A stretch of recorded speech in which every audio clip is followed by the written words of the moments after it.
Kembali di Tajuk Rencana, berbagi cerita dan berita untuk Indonesia yang lebih baik bersama saya Iman Soleh di Mata Milenial Indonesia TV, Matanya Indonesia.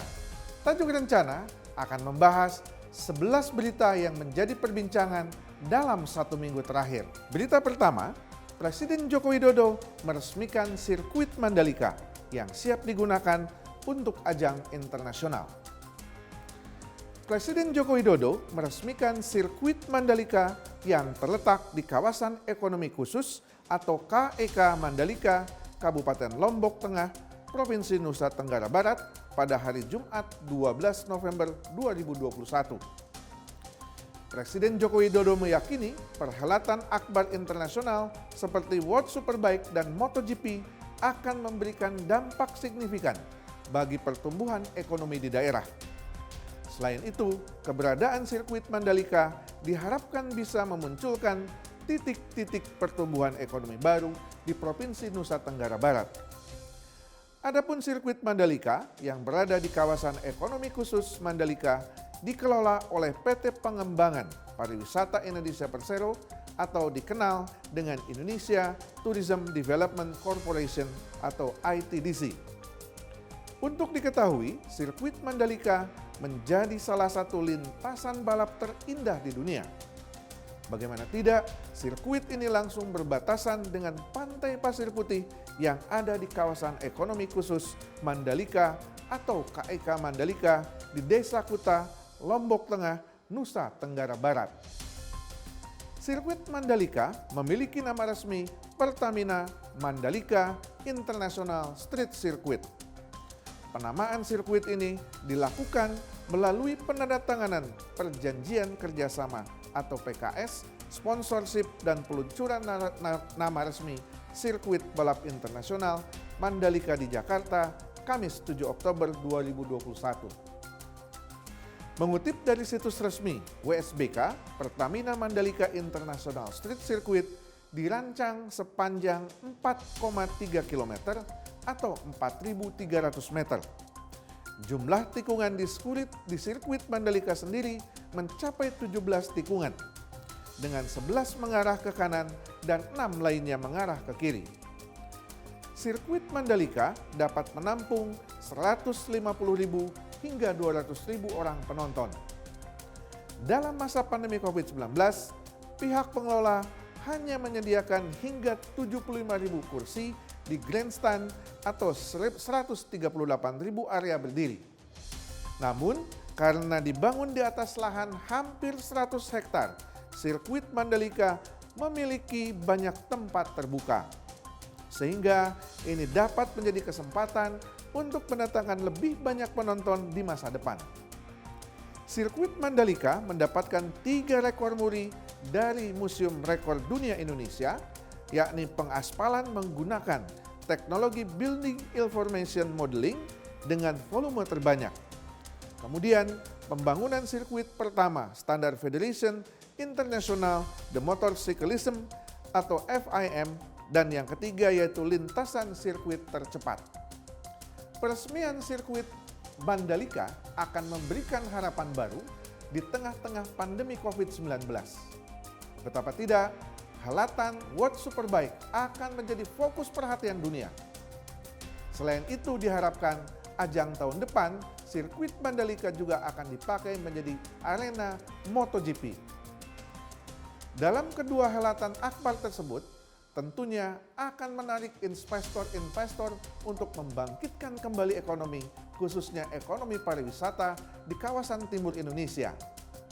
Selama hampir 2 tahun terbengkalai bahkan beberapa perusahaan-perusahaan swasta atau ekonomi menengah dan kecil terpuruk akibat pandemi global COVID-19. World Superbike dan MotoGP diharapkan menarik perhatian internasional dan membangkitkan kembali gairah potensi pariwisata Indonesia yang akan lebih baik di masa mendatang. Berita kedua, Presiden Joko Widodo melantik Jenderal Andika Perkasa dan resmi menjadi Panglima TNI. Presiden Joko Widodo melantik Jenderal Andika Perkasa sebagai Panglima TNI di Istana Negara. Adapun pelantikan ini berdasarkan Surat Keputusan Presiden Nomor 106 TNI 2021 tentang pemberhentian dan pengangkatan Panglima TNI yang dibacakan Sekretaris Militer Presiden Marsda TNI M. Tony Haryono. Dengan pelantikan ini, maka Jenderal Andika Perkasa resmi menggantikan Panglima TNI sebelumnya, Marsikal Hadi Cahyanto, yang telah memasuki masa purna tugas. Sebelumnya, Jenderal Andika Perkasa diusulkan oleh Presiden Joko Widodo menjadi calon tunggal Panglima TNI. Usul tersebut lantas diajukan ke DPR untuk mendapat persetujuan.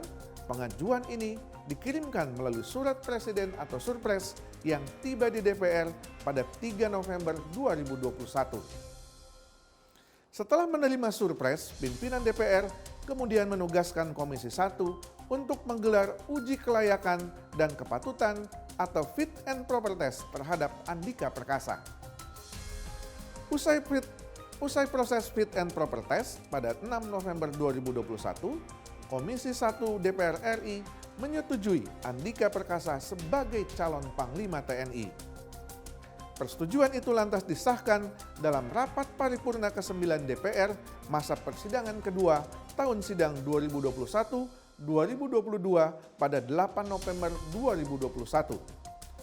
Dengan aturan yang tertuang di Undang-Undang TNI saat ini, Andika hanya punya masa jabatan sekitar 13 bulan. Ia akan memasuki masa pensiun saat berusia 58 tahun pada November 2022 tahun depan. Sementara itu, posisi Kepala Staf Angkatan Darat atau KSAD kosong usai ditinggalkan Andika. Jokowi menunjuk Panglima Komando Cadangan Strategis Angkatan Darat atau Pangkostrat, Letnan Jenderal Dudung Abdurrahman untuk naik pangkat guna mengisi jabatan KSAD yang saat ini kosong. Seperti juga Andika, Jokowi melantik Dudung sebagai KSAD pada hari yang sama juga di Istana Negara. Sebagai informasi, Andika merupakan salah satu perwira tinggi militer yang tidak asing di lingkaran Jokowi.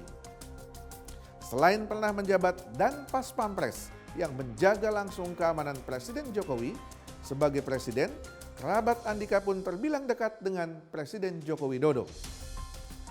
Sebelum menapaki jabatan Jenderal Bintang 4 yang memimpin Angkatan Darat, Andika dipercaya sebagai Panglima Komando Cadangan Strategis Angkatan Darat atau Pangkostrat. Sosok perwira ini banyak menghabiskan karir di Kopassus, salah satu unit tugas elit yang berada di militer Indonesia. Setidaknya 12 tahun ia mengemban tugas awal di unit tersebut dengan berbagai jabatan. Karirnya di Korps Barut Merah dimulai saat bertugas sebagai perwira pertama infanteri di Satuan 81 Penanggulangan Teror atau Gultor Kopassus. Ia kemudian ditugaskan ke Departemen Pertahanan dan Keamanan sebelum akhirnya dikembalikan ke Kopassus lagi. Selain mengenyam pendidikan kemiliteran, Andika juga tercatat mengikuti pendidikan umum.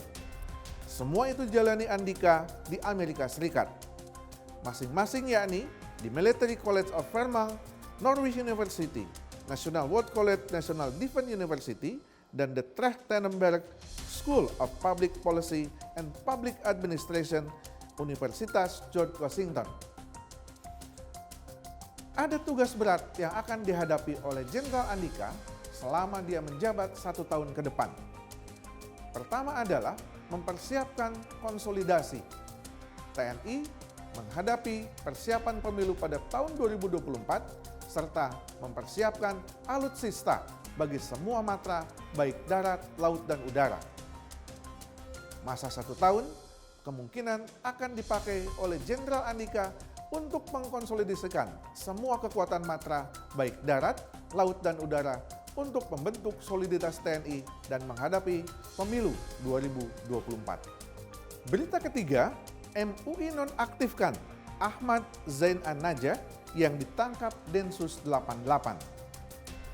Majelis Ulama Indonesia menonaktifkan status kepengurusan Ahmad Zain An-Najah, anggota Komisi Fatwa MUI yang ditangkap Detasemen Khusus Densus 88 Polri. Keputusan tersebut tertuang dalam Bayan MUI tentang penangkapan dugaan tersangka terorisme. Dalam surat tersebut, Dewan Pimpinan MUI menyatakan keterlibatan Zain An-Najah dalam gerakan jaringan terorisme merupakan urusan pribadi dan tidak ada keterkaitannya dengan MUI. MUI pun menyerahkan sepenuhnya proses hukum kepada aparat penegak hukum dan meminta aparat bekerja secara profesional dengan mengedepankan asas praduga tak bersalah.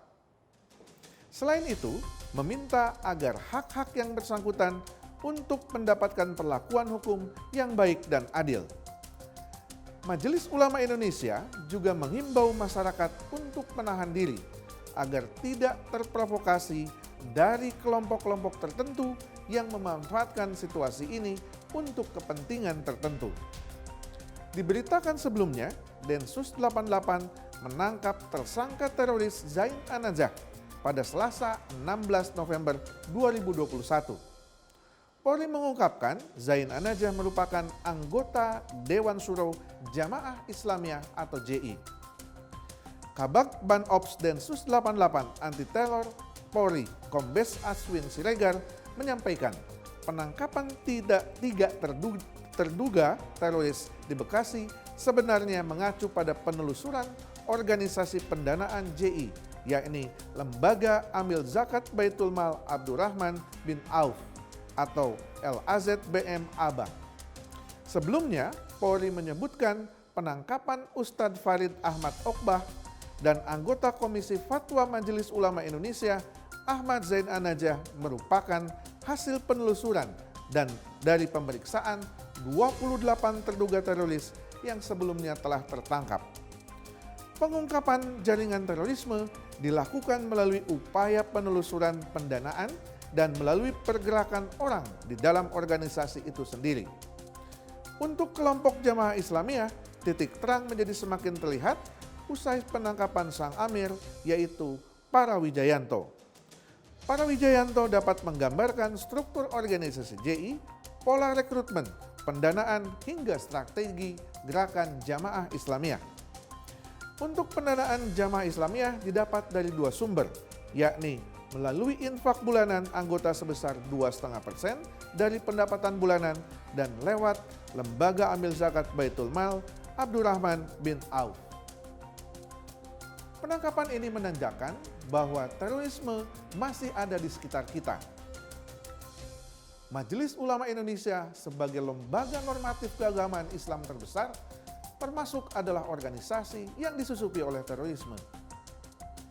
Sebelumnya, keberadaan terorisme melakukan metode pendanaan yang paling baru melalui lembaga-lembaga amal zakat atau melalui infak-infak yang dilakukan di masjid-masjid. Beberapa bulan lalu, Mabes Polri menyatakan terdapat ratusan juta bahkan miliaran rupiah dana yang didapat untuk kegiatan terorisme dari lembaga amal zakat atau dari infak-infak yang ada di masjid-masjid. Oleh karenanya, penangkapan ini semakin membuka terorisme tetap ada di hadapan kita dan perlu terus untuk diwaspadai. Berita keempat, Permendikbudristek nomor 30 tahun 2001 dikeluarkan untuk mengantisipasi kekerasan seksual di lingkungan perguruan tinggi. Kementerian Pendidikan, Kebudayaan, Riset, dan Teknologi atau Kemendikbudristek telah menerbitkan peraturan Mendikbudristek nomor 30 tahun 2021 tentang pencegahan dan penanganan kekerasan seksual atau PPKS di perguruan tinggi pada 31 Agustus 2021 lalu. Adapun aturan ini dibuat agar menjadi landasan hukum bagi petinggi perguruan tinggi dalam mencegah dan menangani kasus kekerasan seksual di lingkungan kampus. Sebelumnya, Kemendikbudristek mengakui bahwa selama ini tidak ada payung hukum yang mengatur pencegahan dan penindakan kejahatan yang terkait kasus kekerasan seksual di lingkungan kampus. Ada yang kontra, ada pula yang pro terhadap Permendikbud tersebut, terutama dari kalangan kelompok aktivis perempuan yang memang terus menggaungkan pencegahan kekerasan seksual apapun bentuknya dan dimanapun tempatnya, termasuk di lingkungan pendidikan. Beberapa kelompok aktivis gerakan perempuan mengatakan bahwa dibutuhkan aturan hukum untuk mencegah kasus kekerasan seksual di lingkungan pendidikan tinggi. Menurutnya, kasus kekerasan seksual di lingkungan kampus seringkali terjadi karena ada relasi kuasa antara dosen dan mahasiswa hingga senior terhadap junior dan bentuk-bentuk lainnya. Relasi kuasa itu seringkali membuat seorang mahasiswa menjadi kelompok rentan dalam kasus kekerasan seksual karena memiliki struktur sosial yang paling rendah di lingkungan kampus. Menurut catatan kekerasan seksual milik Komnas Perempuan tahun 2015 hingga tahun 2020, sebanyak 27% aduan yang masuk merupakan kasus kekerasan seksual yang terjadi di lembaga pendidikan tinggi. Survei Ditjen Dikti Ristek 2020 mencatat 77% dosen menyatakan kekerasan seksual pernah terjadi di kampus dan 63% mahasiswa tidak melaporkan kasus yang diketahuinya pada pihak kampus. Diduga masih banyak terjadi kekerasan seksual yang tidak terlapor karena tidak ada aturan yang jelas untuk menangani kasus tersebut. Sehingga Permendikbud nomor 30 tahun 2021 tersebut dibutuhkan untuk menjadi pedoman bagi pihak kampus maupun mahasiswa untuk terhindar dari perbuatan kekerasan seksual. Permendikbud 30 tahun 2021 juga mengamanatkan agar perguruan tinggi membentuk Satgas Penanganan Kasus Kekerasan Seksual di perguruan tinggi. Sementara itu, DPR rencananya akan memanggil Mendikbudristek Nadiem Makarim pada Jumat mendatang. Salah satu yang akan dibahas adalah Permendikbudristek Pencegahan Kekerasan Seksual yang baru berumur jagung dan ditandatangani itu. Meskipun ada sejumlah kritik, nyatanya pandangan mendukung bagi Permendikbud itu datang pula dari Kementerian Agama. Untuk diketahui, Kementerian Agama menaungi lembaga-lembaga pendidikan negara yang berbasis agama. Bahkan, Menteri Agama Yakut Khalil Kaumas mengatakan pihaknya akan menerbitkan surat edaran Sekretaris Jenderal Kemenak untuk mendukung kebijakan tersebut bagi perguruan tinggi keagamaan negeri di seluruh Indonesia. Yakut mengaku sepakat dengan Nadiem bahwa kekerasan seksual menjadi salah satu penghalang tercapainya tujuan pendidikan nasional. Dia menyatakan masyarakat tak boleh menutup mata dengan hal tersebut, sebab kekerasan seksual selama ini banyak terjadi di lingkungan pendidikan. Selama itu, Kementerian Pendidikan bahkan mengeluarkan hashtag 3 dosa besar di lingkungan pendidikan tinggi. Pertama adalah kekerasan seksual, kedua adalah perundungan, dan ketiga adalah intoleransi. Ketiga dosa besar itu sering terjadi di lingkungan perguruan tinggi dan menghambat pembangunan nasional ke arah yang lebih baik. Oleh karenanya, diterbitkannya Permendikbud 30 tahun 2021 diharapkan memberikan solusi agar kekerasan seksual, salah satu yang menjadi 3 dosa di lingkungan pendidikan, menjadi perhatian semua pihak. Dengan kebijakan ini, kita berharap para korban dapat bersuara dan kekerasan seksual di dunia pendidikan dapat dihentikan.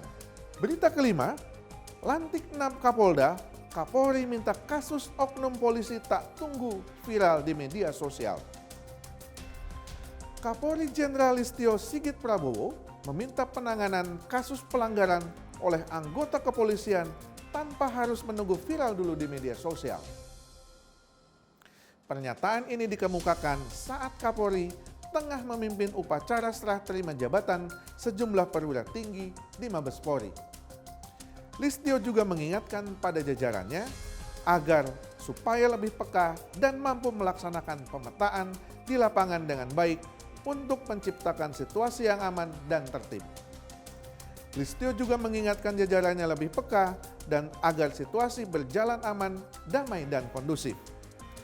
Listio berharap agar kedepannya perbuatan seperti itu tak terulang kembali.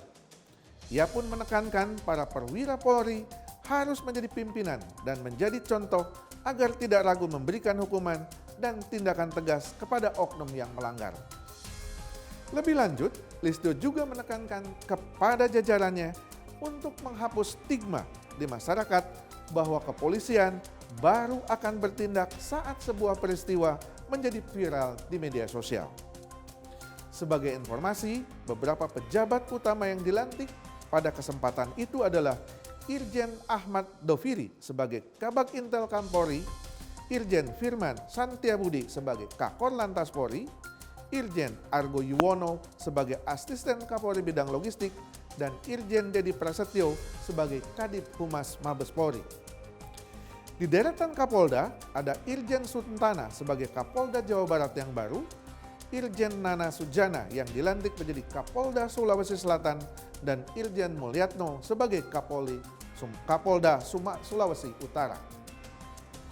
Berita kelima, Luhut minta penegak hukum penjarakan mafia pelabuhan. Menteri Koordinator Bidang Kemaritiman dan Investasi Luhut Binsar Panjaitan meminta lembaga penegak hukum menindak mafia yang ada di pelabuhan.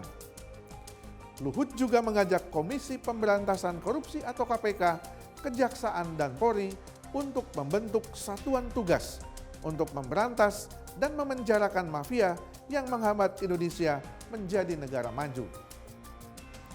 Pernyataan ini tidak lepas dari hasil monitoring di lapangan yang memperlihatkan bahwa mafia-mafia di pelabuhan belum mendapatkan perhatian. Luhut mencontohkan digitalisasi pelabuhan yang belum mencapai level seperti di Tanjung Priok. Luhut pun mengajak semua pihak untuk terlibat dalam membangun Indonesia menjadi negara kepulauan terbesar di dunia agar lebih efisien. Luhut juga meminta KPK mengawasi pengefisiensian di pelabuhan, sebab apabila hal itu berhasil, maka Indonesia akan menjadi lebih baik lagi. Undang-Undang Cipta Kerja atau Omnibus Law mengamanatkan bahwa investor asing pada tahun-tahun mendatang akan masuk lebih besar lagi dan mendorong pertumbuhan ekonomi menjadi lebih baik. Pintu utama perekonomian Indonesia ada pada titik pelabuhan. Oleh karenanya, mafia-mafia yang menghambat jalannya roda pertumbuhan ekonomi ada baiknya diberantas oleh pihak-pihak yang berwenang. Apa yang disampaikan oleh Luhut itu menjadi motivasi bagi kelompok-kelompok ataupun organisasi-organisasi masyarakat untuk turut membantu pemerintah dalam hal pemberantasan mafia yang ada di pelabuhan. Dengan demikian, kemajuan pertumbuhan ekonomi melalui gerbang pelabuhan akan semakin cepat tumbuh sesuai dengan apa yang diharapkan dalam pembangunan nasional. Selanjutnya kita akan membahas tentang isu Papua dan yang lainnya setelah berikut ini. Berita ketujuh, KSP ingatkan dana Otsus Papua jangan dikorupsi. Deputi 5 Kantor Staf Presiden Jaleswari Pramodarwani mengingatkan supaya penyaluran dana Otsus tidak diselewengkan, dikorupsi, atau dijadikan objek pungutan liar. Pernyataan ini merupakan wujud respon terhadap kritik terkait pengelolaan dan pemanfaatan dana Otsus selama 20 tahun terakhir. Jaleswari juga menilai bahwa aturan tentang Otsus Papua yang diatur dalam Undang-Undang Nomor 2 Tahun 2021 bisa jadi momentum perubahan.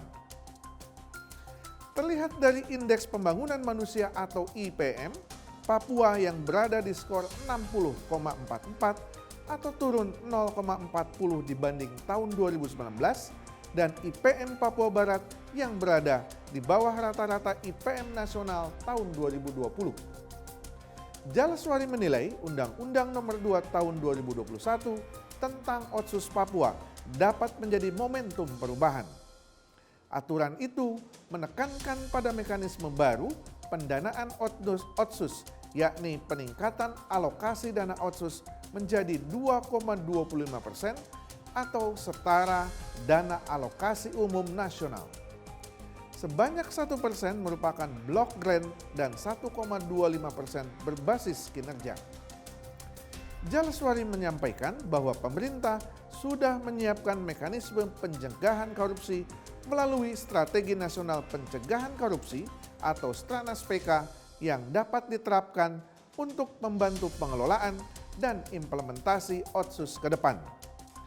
Sesuai dengan Peraturan Presiden Nomor 54 Tahun 2018, aksi Stranas PK tahun 2021-2022, pemerintah daerah Papua dan Papua Barat dapat melaksanakan aksi yang relevan untuk memperbaiki tata kelola pemerintah. Dana Otsus Papua sudah berlangsung selama hampir 20 tahun. Dana Otsus Papua berawal dari peningkatan pembangunan untuk Indonesia kawasan timur, khususnya Papua, agar berbanding lurus dengan pembangunan kawasan lain di Indonesia. Dana Otsus diberikan khusus kepada Papua agar Papua mampu bersaing dengan daerah-daerah lain dalam mendorong percepatan pembangunan, baik pembangunan indeks pembangunan manusia maupun pembangunan infrastruktur lainnya. Dana Otsus sudah diberikan bahkan ratusan miliar kepada Papua. Mudah-mudahan pada Otsus tahun ini, dana Otsus tahun ini yang meningkat 2,25%, Papua lebih mampu menunjukkan kesamaan pembangunan dengan provinsi-provinsi lainnya di Indonesia. Dengan catatan, dana Otsus Papua tidak diselewengkan, tetapi tetap pada jalur pembangunan yang harus dipakai bagi peraturan yang berlaku. Berita ke-8, TNI Polri gerebek markas KKB Intan Jaya, 1 tewas dan 3 kabur. Personil TNI Polri menggerebek sebuah rumah atau honai milik kelompok kriminal bersenjata alias kelompok separatis yang berlokasi di distrik Sugapa, Intan Jaya, Papua. Saat pembersihan lokasi, personil menemukan sejumlah barang bukti berupa amunisi kaliber 5,66 mm serta bendera bintang Kejora dan barang bukti lainnya. Untuk diketahui, insiden penembakan di Kabupaten Intan Jaya tidak hanya terjadi kali ini saja. Sebelumnya, seorang anggota kelompok kriminal bersenjata Papua tewas dan 2 anggota Satgas Temangkawi terluka dalam kontak senjata di distrik Sugapa Jumat 5 November 2021. Kontak senjata antara TNI Polri dipicu dugaan adanya bantuan logistik untuk KKB Papua di wilayah Intan Jaya.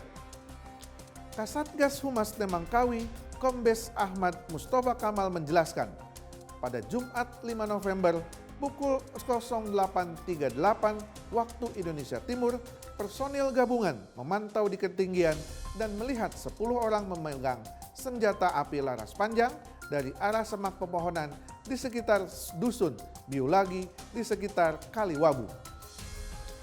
Mobile double cabin mengalami pecah atas baku tembak yang terjadi. Selain itu, 2 personil mengalami luka karena terkena rikoset peluru. Di sisi lain, Satgas Penerangan Nemangkawi menyampaikan pihaknya telah mengamankan tempat lokasi kontak tembak tersebut.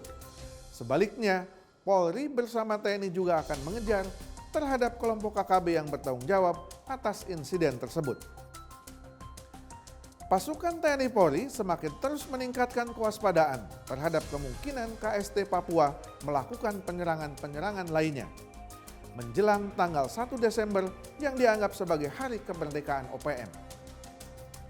Permasalahan organisasi Papua yang dengan membentuk kelompok sipil bersenjata ataupun masuk ke dalam organisasi teroris saat ini semakin sulit diredam oleh pihak keamanan Republik Indonesia. Tetapi pemerintah Republik Indonesia terus melakukan upaya optimal pengejaran-pengejaran terhadap kelompok-kelompok sipil bersenjata yang berada di wilayah Papua. Organisasi-organisasi kelompok sipil bersenjata ini bertujuan mengganggu keamanan masyarakat, baik sipil maupun militer. Beberapa korban telah terjadi akibat penyerangan-penyerangan yang dilakukan oleh kelompok sipil bersenjata di wilayah Papua.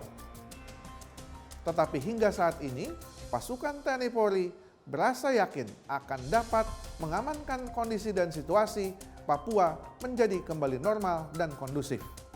Berita ke-9, pemerintah ajak masyarakat jaga tren pengendalian COVID-19 saat Natal dan Tahun Baru.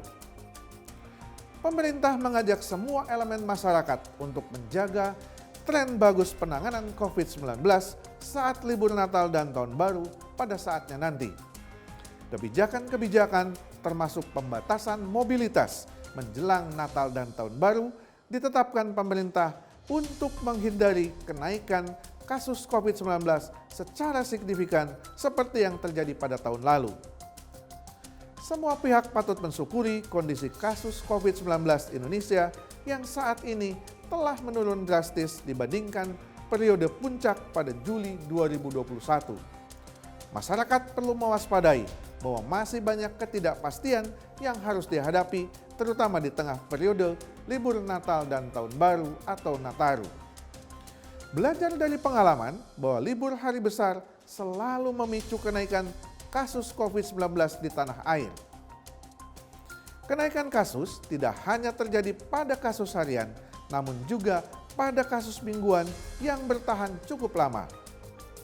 Menkominfo memaparkan bahwa berdasarkan data Satgas COVID-19, periode libur Lebaran Idul Fitri pada 2020 memicu penambahan sekitar 68% hingga 93% kasus harian baru dan penambahan kasus mingguan di kisaran 2.889 kasus hingga 3.917 kasus. Sementara itu, libur kolektif Maulid Nabi dan Natal tahun 2020 tercatat memicu penambahan 37% hingga 95% kasus harian baru dan penambahan kasus mingguan sebanyak 8.096 hingga 38.340 kasus. Kenaikan kasus umumnya disebabkan oleh dua hal utama. Pertama, peningkatan mobilitas yang tidak dibarengi dengan upaya testing yang cukup. Kewajiban testing merupakan langkah preventif untuk memastikan pelaku perjalanan dalam kondisi sehat dan tidak menularkan virus ke daerah tujuannya. Kedua, lemahnya disiplin dalam menerapkan protokol kesehatan dalam perjalanan maupun aktivitas selama liburan. Hal ini erat kaitannya dengan tradisi berkumpul, makan bersama, maupun tradisi keagamaan yang meningkatkan peluang penularan akibat kerumunan. Selain itu, peningkatan aktivitas di pusat belanja, tempat rekreasi, dan fasilitas publik lainnya juga menjadi pemicu. Seluruh elemen masyarakat diharapkan ikut berkolaborasi dan bekerja keras untuk tetap disiplin protokol kesehatan, menyegerakan vaksinasi, menggunakan aplikasi Peduli Lindungi, dan menjalankan testing serta patuh aturan pembatasan mobilitas menjelang Natal dan Tahun Baru. Indonesia saat ini adalah negara yang paling mampu menekan angka kasus harian di regional ASEAN. Indonesia menunjukkan kemampuan sebagai negara yang paling mampu menekan angka kasus harian hingga beberapa persen dibandingkan negara-negara ASEAN lainnya. Pada saat ini, negara-negara ASEAN justru sedang mengalami puncak-puncak COVID-19 dengan varian baru yang lebih ganas dan lebih mematikan. Oleh karenanya, liburan Natal Tahun Baru menjadi fokus kewaspadaan kita semua agar kasus harian COVID-19 tetap terjaga pada angka stabil dan tetap diharapkan menjadi lebih baik. Berita ke-10, pemerintah upayakan jemput bola vaksinasi lansia untuk mencapai target. Pemerintah terus berupaya untuk menggenjot vaksinasi lansia dengan menerapkan sistem jemput bola dalam vaksinasi. Tujuannya agar target vaksinasi yang ditetapkan bisa tercapai, yaitu minimal akhir Desember 2021. Juru bicara vaksinasi COVID-19 Kementerian Kesehatan, Siti Nadia Tarmizi, menekankan pada lansia agar tidak perlu khawatir karena vaksinasi COVID-19 sudah melalui uji klinis sehingga menjadi sesuatu yang aman. Lansia adalah kelompok berisiko tinggi yang mengalami gejala yang lebih berat saat terpapar virus COVID-19. Karena itu, pemerintah memastikan akan berupaya menjemput bola dalam vaksinasi untuk lansia guna mencapai target yang sudah ditetapkan. Demikian dikatakan juru bicara vaksinasi COVID-19 Kementerian Kesehatan Siti Nadia Tarmizi dalam dialog produktif Media Center Forum Merdeka Barat 9, Kamis 11 November 2021. Targetnya minimal dosis pertama dikejar sampai akhir Desember 2021. Karena kita tahu kesakitan dan kematian pada usia di atas 59 tahun meningkat 6 hingga 7 kali lebih tinggi daripada non-lansia.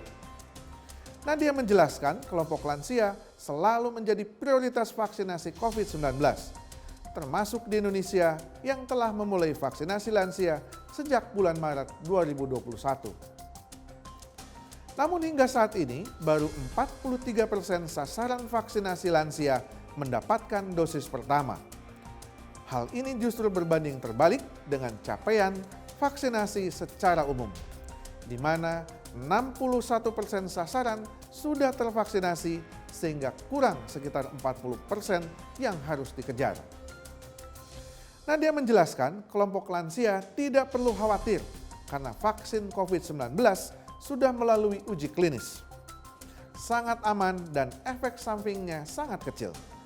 Pada hasil uji klinis, usia tidak mempengaruhi kejadian ikutan pasca imunisasi atau KIPI. Menurutnya, jika target vaksinasi tidak tercapai, maka Indonesia tidak bisa seutuhnya membentuk kekebalan kelompok. Dia menjelaskan, wilayah dengan cakupan vaksinasi di atas 70%, situasi pandemi dapat beralih ke endemi, sehingga kasus akan semakin rendah.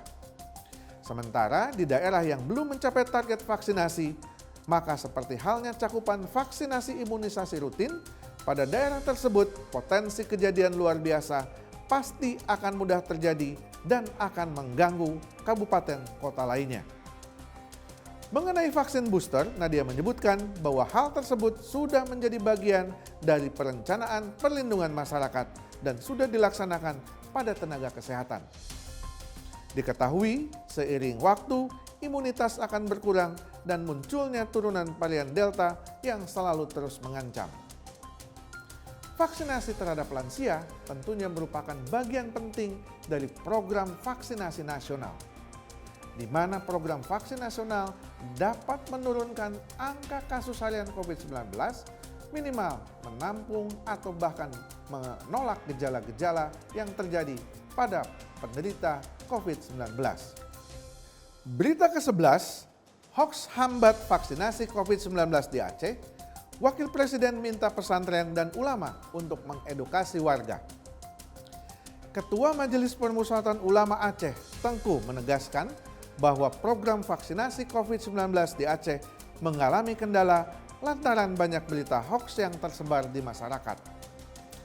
Menanggapi hal tersebut, Wakil Presiden Ma'ruf Amin meminta agar para ulama dan pesantren di Aceh membantu pemerintah menyukseskan penanganan COVID-19 dengan memberikan edukasi terkait pentingnya vaksinasi.